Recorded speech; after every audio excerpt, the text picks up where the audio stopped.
सम्मानित साथियों, नमो बुद्धाय, जय भीम। हमेशा की भांति एक बार पुनः हम लेकर आ गए हैं डॉक्टर अंबेडकर संदेश। आज का डॉक्टर अंबेडकर संदेश बेहद खास होने वाला है, क्योंकि आज के डॉक्टर अंबेडकर संदेश में बाबा साहब ऐसे महिलाओं को, ऐसी बहनों को संबोधित करते हुए क्या कुछ कहते हैं। निश्चित रूप से आप वीडियो को अंत तक जरूर वॉच कीजिएगा, क्योंकि आज बाबा साहब संबोधित कर रहे हैं जो लोग देह व्यापार में लिप्त हैं। ऐसी महिलाओं को संबोधित करते हुए बाबा साहब उन्हें सुधार के लिए किस तरह से प्रेरित करते हैं, ये निश्चित रूप से जानने लायक है।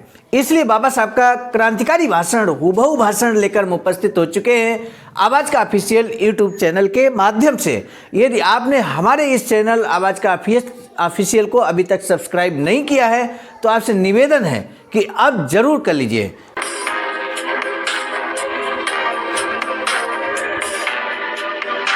क्योंकि हम नियमित लेकर आते हैं बाबा साहब डॉक्टर अंबेडकर संपूर्ण वाङ्मय से इस समय खंड 38 का क्रांतिकारी भाषण लेकर लगातार आ रहे हैं, और उसी क्रम में आज का भी बाबा साहब का स्पीच है। अब हम सीधे शुरू करेंगे डॉक्टर अंबेडकर संदेश, जो कि प्रसारित किया जा रहा है स्थान Buddha Bodhisattva Ambedkar international centre BBIC Sarnath Varanasi राज्य उत्तर प्रदेश देश भारत के सौजन्य से। विषय है, बाबा साहब कहते हैं, बहनों समाज पर बट्टा लगाने वाले धंधे से मुक्त हो जाओ। और क्या कुछ कहते हैं हम लेकर उपस्थित हो चुके हैं। पेज नंबर 529 से 532 तक आप भी स्वयं अवलोकन कर सकते हैं। डॉक्टर अंबेडकर संपूर्ण वाङ्मय खंड 38 में दिनांक 30 मई से 1 जून 1936 को मुंबई इलाका महार परिषद में पारित हुए धर्म परिवर्तन प्रस्ताव का पहला आघात कामाठीपुरा में रहने वाले मुरल्या जोगतीर्ण श्री देवदासी आदि समाज से त्याग दिए गए वर्ग पर हुआ। आपको मालूम है 30 मई से 1 जून तक जो कुछ भी बाबा साहब ने संबोधित किया, भाषण दिया, वो पिछले 15 दिन से लगातार हम डॉक्टर अंबेडकर संदेश के माध्यम से लगातार आपको प्रेषित कर रहे हैं और अंबेडकर संदेश पहुंचा रहे हैं।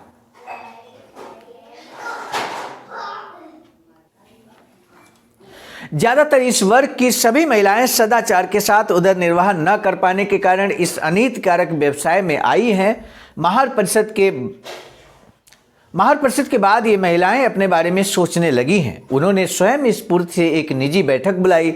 बैठक में तय किया गया कि अपने व्यवसाय की महिलाओं और पुरुषों की एक सभा बुलाई जाए। इस सभा में डॉक्टर बाबा साहब को आमंत्रित कर उनके मुख से अपनी मुक्ति के बारे में उपदेश की 4 बातें सुनी जाए।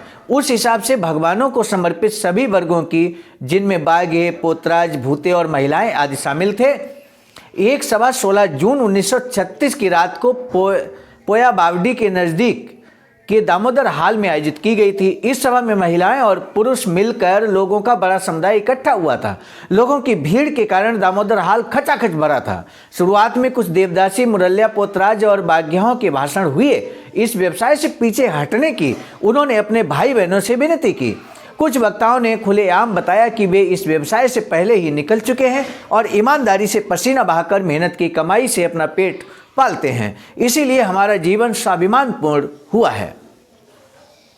बाद में डॉक्टर बाबा साहब अंबेडकर तालियों की गड़गड़ाहट के बीच बोलने के लिए उठ खड़े हुए। उस रात उनके चेहरे पर परेशानी के चिन्ह उभरे थे। उन्होंने बोलने की शुरुआत की तो सभागृह में एकदम शांति और गंभीरता छा गई।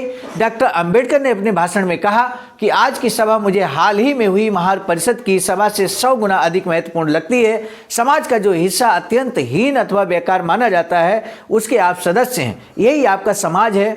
धर्म के नाम पर अनैतिक ढंग से अपना पेट पालने वाली महिलाएं हैं आप, जिनका स्वाभिमान नष्ट हुआ है। देह की बिक्री कर शरीर को पालना ही जिनके जीवन का अंग बन चुका है, उस वर्ग द्वारा दुनिया में क्या कुछ चल रहा है समझने की जिज्ञासा दिखाना, अपना चरित्र सुधारने की मंशा व्यक्त करना सचमुच बहुत ही गर्व करने लायक है। बाबा साहब ने यहाँ पर देह व्यापार में लिप्त महिलाओं को किस तरह से मोटिवेट किया, ये निश्चित रूप से आज का अंबेडकर संदेश खास है। किस तरह समाज को समाज के हर वर्ग को मोटिवेट करने का बाबा साहब ने कार्य किया।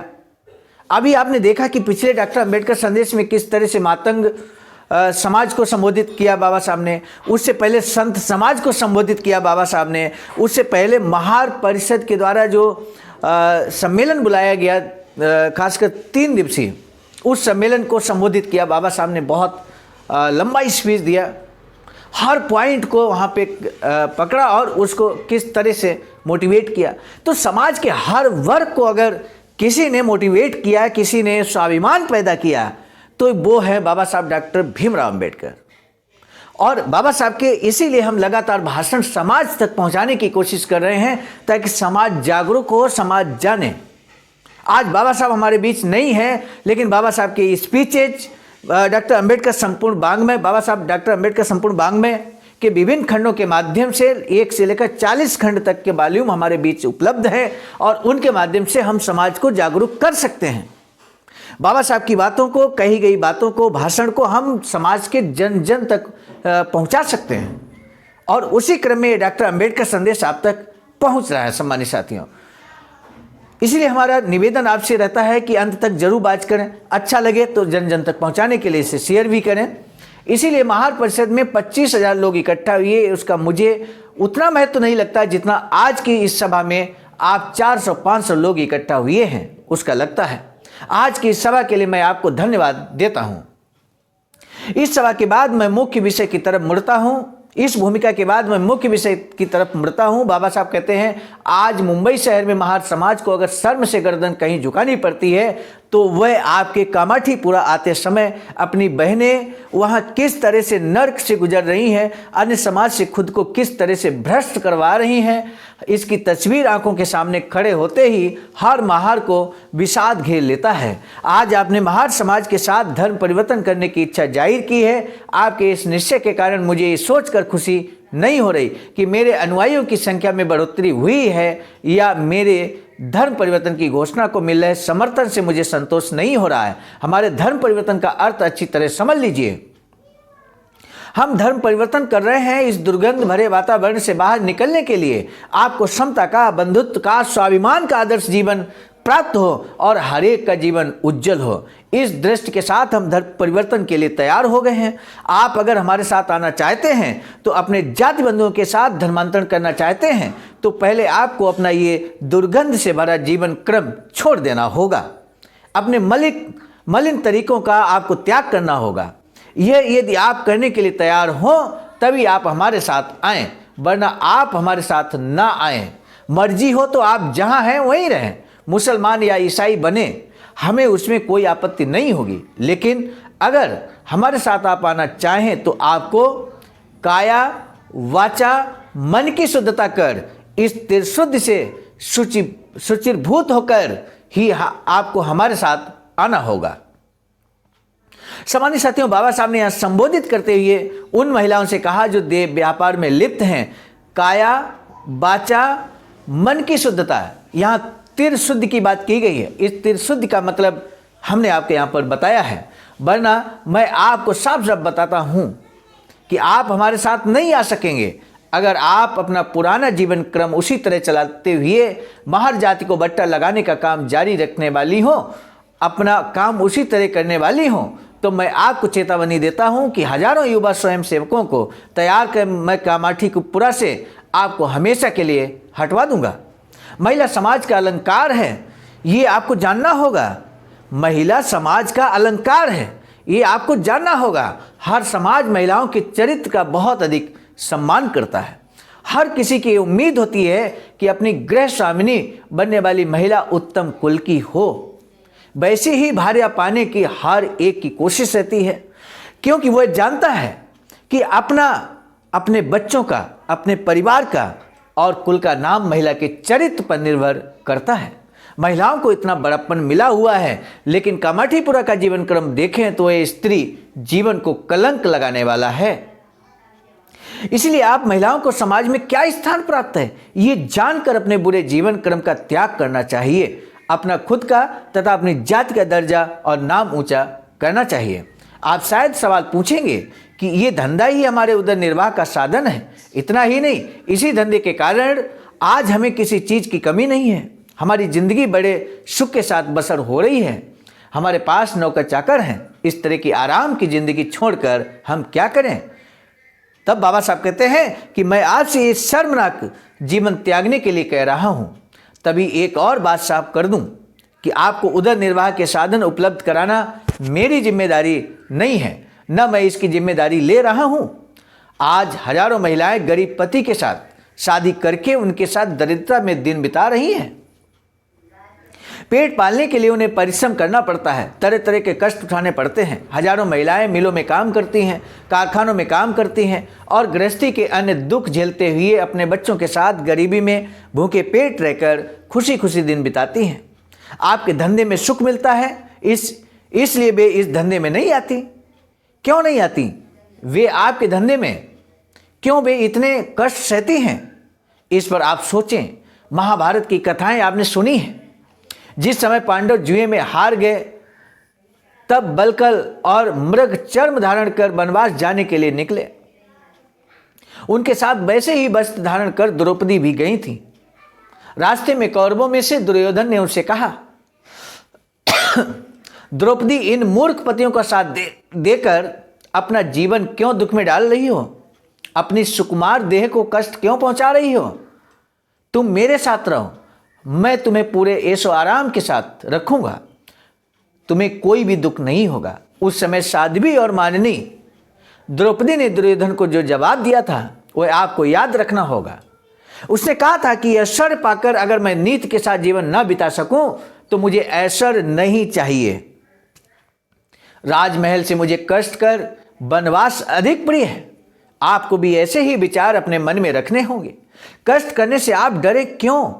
अपनी हजारों बहनों की तरह अपने अपने गांव जाकर या फिर यहां नौकरी कर आप कष्ट कर अपनी उपजीविका कमाना आपको इतना कष्टमय क्यों लगता है? आपको अपनी जात के बारे में गर्व क्यों नहीं महसूस होता? खुद को भ्रष्ट करने वाला और अपनी जात को कलंकित करने वाला जीवन आप क्यों बिता रही, क्यों नहीं छोड़ देती? आपके इस लांछनपूर्ण धंधे की वजह से पूरे महार समाज को कितनी शर्म में डुबो दिया है, इसके बारे में तुम्हें एहसास नहीं है। हमें हर घड़ी आपके कारण अपमान से गर्दन झुकानी पड़ती है। कुछ साल पहले मैं कामाठीपुरा में एक सभा में गया था। उस वक्त मेरे मित्र डॉक्टर सोलंकी भी साथ में थे। शिक्षा के बारे में भाषण करते समय मैंने कहा था कि सरकार शिक्षा के बारे में मुसलमानों को जो सुविधाएं देती हैं वे अस्पृश्य समाज को नहीं देती। ये बात बिल्कुल सच है। उस वक्त वहां कुछ मुसलमान लोग उपस्थित थे। उनमें से एक ने बताया कि महारों को मुसलमानों के बारे में ईर्ष्या क्यों महसूस हो। हम 2-2, 4-4 महारानियों को रखते हैं। उनकी इस चुभती टिप्पणी का मैंने कोई जवाब नहीं दिया था, लेकिन उनके इस वाक्य से मुझे कितनी पीड़ा पहुंची होगी, कितना बुरा लगा होगा, उसके बारे में आप ही सोचिए। मुझे आपके जीने के इस तरीके के बारे में, कामाठीपुरा में आपके रहने के बारे में सोचकर बेहद गुस्सा आता है। मैं बिल्कुल तिलमिला जाता हूं गुस्से से। इसीलिए मैं एक बार फिर आपको ठोंक बजाकर बता रहा हूं कि अगर आप महार कहलवाना चाहते हैं तो आपको ये गलीज धंधा छोड़ना ही होगा। आपको इस धंधे में ही रहने देकर मैं अपने साथ आने नहीं दे सकता। इतना कहकर भी अगर आप नहीं सुनेंगे तो मैं आपको यहां से भगा देने से पीछे नहीं हटूंगा। इसीलिए आप तुरंत जाग जाएं और इस हीन चरित्र क्रम का त्याग करें। मुझे बताया गया है कि समाज की आज की सभा आपने खुद ही बुलाई है। अपने में सुधार लाने के लिए आप प्रेरित हो गई हैं। इसलिए मेरी आशा जल्द ही सफल होगी। इसी अभिलाषा के साथ मैं अपना भाषण पूरा करता हूं। बाबा साहब डॉक्टर भीमराव अंबेडकर का भाषण जब चल रहा था तब उन महिलाओं के हृदय गदगद हो आए थे, क्योंकि भाषण एकदम स्फूर्तिदायक हुआ था। सभा के अन्य कामकाज निपटने के बाद सभा बर्खास्त हुई। आपको भी आज का ये स्पीच बाबा साहब का बेहद स्फूर्तिदायक लगा होगा। मुझे पूरा भरोसा है आपने अंत तक बात किया है डॉक्टर अंबेडकर संदेश, और इसलिए आपको आज का ये स्पीच अन्य दिनों की अपेक्षा कहीं ज़्यादा स्फूर्तिदायक लगा होगा। अब हम कुछ प्रश्न यहाँ पर लेकर आए हैं। पहला प्रश्न है, बाबा साहब डॉक्टर भीमराव अंबेडकर ने धर्म परिवर्तन का क्या उद्देश्य बताया? बाबा साहब ने महिलाओं को स्वाभिमानपूर्ण जीवन व्यतीत करने के लिए क्यों प्रेरित किया?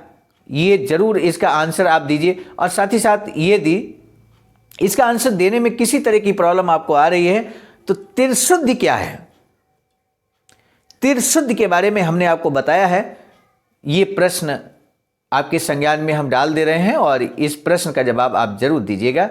मुझे पूरा भरोसा है कि इसका आंसर जरूर आप लिखेंगे।